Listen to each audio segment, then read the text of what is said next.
ഇതിൽ ഏറ്റവും വലിയ തട്ടിപ്പ് നടന്നത് ഹെൽത്ത് ആൻഡ് കെയർ വിസയിലാണ് എന്നാണ് അവർ പറയുന്നത്.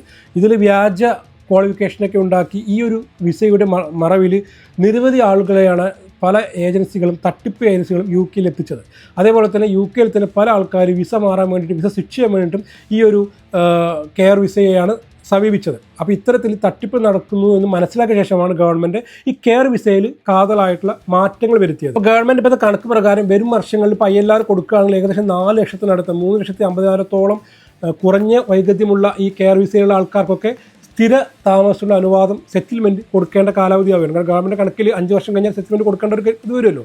അപ്പോൾ ഇങ്ങനെ നിയമത്തിന് മാറ്റം വരുത്താൻ വേണ്ടി ഗവൺമെൻറ് ഉദ്ദേശിക്കാനുള്ള പ്രധാനപ്പെട്ട കാരണം എന്താണ് ഇപ്പോൾ മനസ്സിലാക്കിയോ? അതായത് ഗവൺമെൻറ് ഉദ്ദേശിക്കുന്ന ക്വാളിറ്റി ആയിട്ടുള്ള ആൾക്കാരെയാണ് അവർക്ക് സ്ഥിര താമസത്തിന് വേണ്ടത്.